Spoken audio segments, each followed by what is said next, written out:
Guys, so this is just something interesting that I put together yesterday on where all the money is being bet for these Week 7 games. So we're just going to go down the list and see who the general public is backing at a crazy, crazy amount. Now, obviously, not all of these bets are going to win. If they all won, Vegas would be bankrupt. But it is interesting to see where most of the money is being poured on when you look at these college football lines. And then I'm going to unveil my smart money bets, which is going to be something very interesting because it's going to show you the difference between who the general public is betting on and who the professional bettors are actually putting their money on. And we're going to see if there's a correlation with those bets possibly winning. I've got 18 of those coming up later, but I'm just going to run down. I think there's 30 total ones here. You can see the general public loves Temple plus the 23 at UCF, 96% on Temple plus the 23. I actually had UCF minus 23 in my best bet. So, I mean, is it a good? It just depends, you know. Sometimes the general public is right, sometimes it's wrong. I like UCF. They've been crushing everyone. They're one of the most underrated teams. Temple is terrible, but I think the general public views plus 23 as value against a team like UCF, who isn't like a juggernaut. Plus 23, that's a big number to cover. Number 2, SMU minus 12.5 versus Navy. The general public loves this one. The professional bettors love it even more. They love SMU. You're getting SMU at a little bit of a discount here after their bad blow-up performance against UCF, where they were 3-point underdogs and they got crushed by 20. People viewing that maybe as an aberration. That was a game that got moved to a Wednesday. You know, people are saying, listen, back SMU at home minus the 12.5 against the bad Navy team. 82% of the public is on that one. Number 3, Central Michigan minus the 13 at Akron. I love this one. 87% of the general public on Central Michigan to cover. I believe that line has been bet to 13.5 at this point. Very similar line to last week, where Akron was facing Ohio. Ohio was around 13-point favorites, and they easily cover it. I think Vegas doesn't realize how bad Akron is. They've got a decent quarterback that can throw the ball a little bit, but Central Michigan's been very unlucky this year. They're a lot better than their 1-5 record, in my opinion. And kind of similar to the Ohio game, you're looking at them potentially covering the spread on the road. Number 4, Auburn plus 14.5 at Ole Miss. So I'm guessing, people thinking there's value in Auburn, maybe a little bit of a letdown game for Ole Miss. I don't think Ole Miss is as good as where they're ranked. I don't think they should be an undefeated team.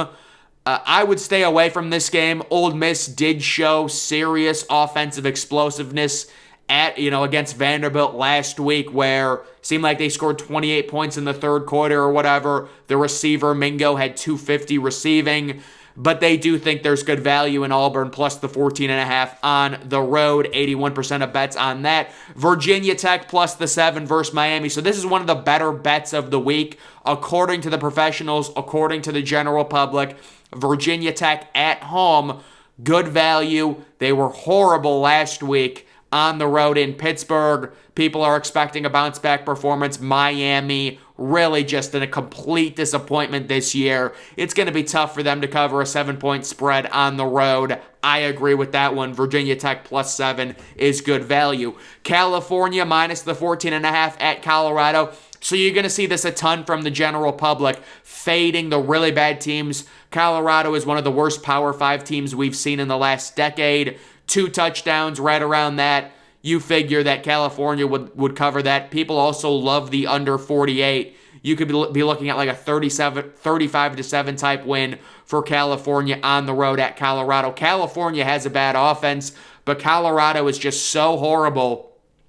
This is what a lot of the general public does. They bet against the really bad teams. It's not that California is necessarily really good.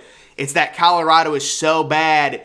if Cal was minus 21, you'd probably get more people to bet on Colorado, but around a 2-touchdown favorite, that should be relatively easy to cover. You've got the UConn plus 9.5 at Ball State, 96% on UConn. So UConn has an outside shot at making a bowl game. They've got serious momentum. Even on the road, the public likes the overall value, plus 9.5 to keep this game close against a Ball State team whose offense is just terrible.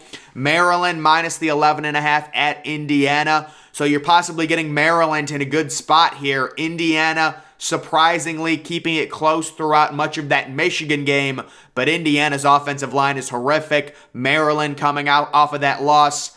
A lot of people like the under in this game, the under 62, but the public loves Maryland to cover that 11.5 point spread, 85% of the money. Number 9, NC State at Syracuse, the under 40. I mean, that's a small number, man, for a college game. I don't know about that one.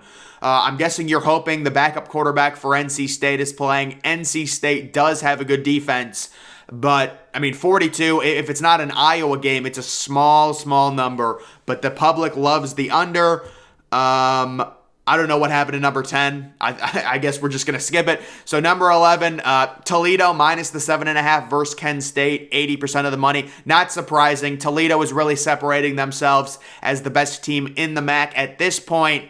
And this line's actually been bet up to 9, I believe. Kent State is not horrible. They're a middle-tier MAC team.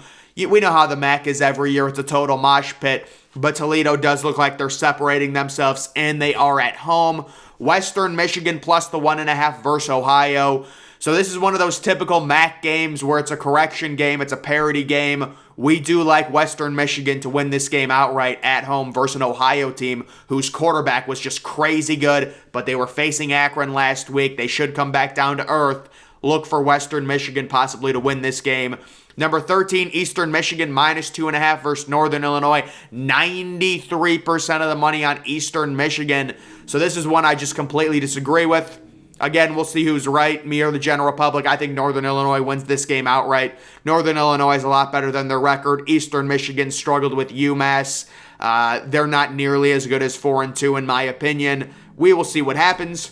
Western Kentucky minus the 8 at Middle Tennessee State. It's understandable. Western Kentucky's been a darling when it comes to betting and the overall spreads you can get on them, minus 8. Middle Tennessee State is a really inconsistent team. Really inconsistent. A lot of money. 97% coming in on Western Kentucky minus the 8. We've got Vanderbilt plus 38.5 at Georgia. So the overall value on Vanderbilt, I guess, it would be very surprising, in my opinion, for this Georgia offense just to score 50-plus points. So as long as Vandy gets on the board, you would think there's good value in that covering that, crazy, massive 38.5 point spread. La Tech at North Texas, the over 68. I like this one. This is one of those college games where there's just no defense, in my opinion. I could see this game being 45-40, something like that. The over 68 being bet at 85% of the time. Wisconsin minus the 7.5 at Michigan State. So, guys, nobody is betting on Michigan State. Maybe that means they're good value. But Michigan State right now, a total dumpster fire. Wisconsin, after the performance last week with Jim Leonard, the defense clicking, the offense clicking. They're putting it together. They're getting momentum. And this line has just gone crazy. It opened at like 5. It's up to 7.5 already. We will see where it closes. Number 18, Arizona at Washington, the under 73. So it's just overall value. When you've got a Pac-12 game, an over-under in the 70s, there's significant value on the under. I would agree with that, and 87% of the bets are on the under. How about Rice plus the 4 at FAU? So people love Rice. Personally, I don't know enough about this game to really analyze it. I do know that, I thought Rice was not a very good team, but then again, FAU, kind of similar. I like the over in this game for whatever reason. I think this could be a sneaky shootout, but, the public loves Rice plus the 4. UL Monroe plus 17 at South Alabama. So, yeah, 17 is just a lot of points to cover for South Alabama. I think South Alabama is one of the most underrated teams in college football right now, but 17 is a tough ask for them. The next bets, we've got Stanford plus the 17 at Notre Dame. So I'm completely against the general public. I think Notre Dame thrashes Stanford in this matchup personally. I think Notre Dame has completely turned their season around. We'll see who's right. Also, Stanford, Notre Dame, the over 53.5 being bet at 90%. So the over in that game, personally, I could go either way on that, but the public is backing the over. Utah State minus the 11 at Colorado State. So, guys, Colorado State, I would say, they won last week. They're still a horrible team. Utah State, not great, but they do have a pulse. So, they like Utah State minus the 11. Nebraska at Purdue, the under 56.5 is being bet like crazy at an 86% rate. I think this could go either way. I really don't have a strong opinion. Nebraska is a team, they've shown some things on offense with Casey Thompson and Anthony Grant, Purdue with Aiden O'Connell, Charlie Jones, things like that. So we'll see. Washington State at Oregon State, the over 52. So yeah, I do think that's a small number for what should be a competitive game. You're talking maybe like a 31-28 type final. Although I guess I did have this game at 34-17, and that's 51, so the under would hit. But the over is being bet in that one. Air Force at UNLV, the under 50. So, guys, we're all in agreement that this game is kind of the late night game where there's going to be no scoring. Every week in college football, if you guys don't know, there's one game that's really late, that is just really low scoring. We think it's going to be Air Force UNLV this week, 93% of the bets. Next, we have San Jose State minus the 8.5 at Fresno State. So San Jose State right now is on an absolute warpath. They're playing phenomenal football. They're going to be getting AP votes. Fresno State dealing with quarterback concerns, injury concerns. They've had such a letdown of a season. And then we've got Nevada minus the 6.5 at Hawaii. Bettors not overreacting to Hawaii. I still think Hawaii is one of the worst teams in FBS at this point. Nevada is horrible themselves, but maybe you're getting Nevada at a discounted rate considering Hawaii hung in there last week when they took on San Diego State. So guys, those are or I guess it is 37 because number 10, I guess we lost number 10. I don't know what happened to it. So 37 of these bets. I will see what record this is. I'm guessing it'll be somewhere around 500. It's probably not going to be very good because if it was good, Vegas would lose a lot of money. But guys, now I want to talk about, I also do have another one. Southern Miss minus the 4.5 versus Arkansas State. 96% of the bettors on Southern Miss at home. So there's actually 38. But guys, now I want to talk about my smart money bets. So this is where there's a difference in between the ticket number of bets and the overall where the actual money is going into. So the general public may love one game with the overall tickets that are bet on it, but if there's more money going to the other side, we know that the people that bet a lot, that are probably professionals that are dropping a ton of money, they're betting a different way. So this is going to be interesting. There are 18 of these, and I'm just going to read them off. These are like the professional bettors who they like. They like SMU minus the 12.5 versus Navy. They like Temple plus 23.5 at UCF. That game is tonight. I'm against that, but that's who they like. Virginia Tech plus the 7 versus Miami. I do think there's good value in Virginia Tech. UMass plus the 17 versus Buffalo. I'm against that, but we'll see who's right. UConn plus the 9.5 at Ball State. We talked about this one earlier. There's decent value on UConn. This team's won a few games. Maryland minus the 11.5 at Indiana. Western Michigan plus 1.5 versus Ohio. Western Michigan should win that game outright, I would think. Charlotte plus 23.5 at UAB. I love UAB in this one, but I'm guessing they find value. UAB, for as good as they've been, they still have 2 losses, covering 23.5 points, probably similar to the UCF Temple game. It's a tough ask. It is a tough ask. Vandy plus the 38.5 at Georgia, just overall value on 38.5 points. Georgia has a passing offense that's just really not great. Louisiana Tech at North Texas, the over 68. If I had to make, a game that I think this is a lock to go over, I agree with them there. Next, we've got Wisconsin at Michigan State, the over 49.5. So, guys, I do understand the value in this. Michigan State has a horrible secondary. Wisconsin, I think, had 4 or 5 passing touchdowns last week, and they have Braylon Allen. Wisconsin could very easily score into the 40s in this game just due to how bad Michigan State's defense is. So the 49.5 in any Michigan State game, because of how bad their defense is, you could find significant value in that. Of course, it's probably going to be, 16-6. Rice +4 at FAU. They love Rice to possibly, cover the 4 and maybe win that game outright on the road. Stanford at Notre Dame, the over 53.3. It's 53.5. Imagine the 53.3. I mean, that doesn't even make sense. But Florida State +3.5 versus Clemson. I agree completely. I think there's great value on Florida State. I'm concerned with Clemson's offense. I really am, especially on the road in a hostile environment. I've got Florida State winning that game outright. East Carolina -5 versus Memphis. So Memphis has had some inexplicable games this year where they've struggled. East Carolina does have a good offense.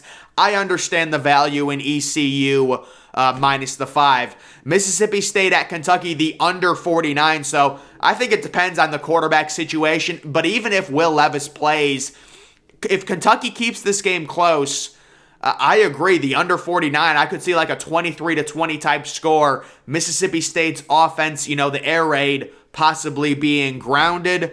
Duke +7 versus North Carolina. So, it is tough. We all love North Carolina, but this is a situation where Duke does have a good enough offense. I understand why they're going in on Duke +7. It's a rivalry game. North Carolina has a horrible defense. Duke has a good enough offense. North Carolina is probably worse than their record. It's understandable why they find value +7 for Duke. It's just funny that was one of the bets. And then finally, Nevada -6.5 at Hawaii. So they think there is good value on a discounted Nevada team going up against Hawaii. Of course, remember Hawaii easily covered their 23-point spread. Vegas made a ton of money off that game. That San Diego State-Hawaii game opened -20. It got bet up to 24. And Hawaii, I think, ended up losing by like 2 or something. But they like Nevada this time to cover the touchdown at Hawaii. Hawaii is still seen as possibly the worst team in FBS. So those are the 18 smart bets.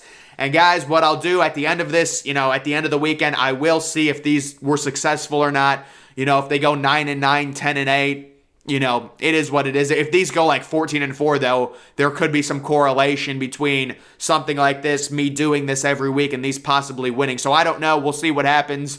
But I just wanted to kind of go over some research I had done yesterday. But guys, that is going to do it for this video here for week number 7.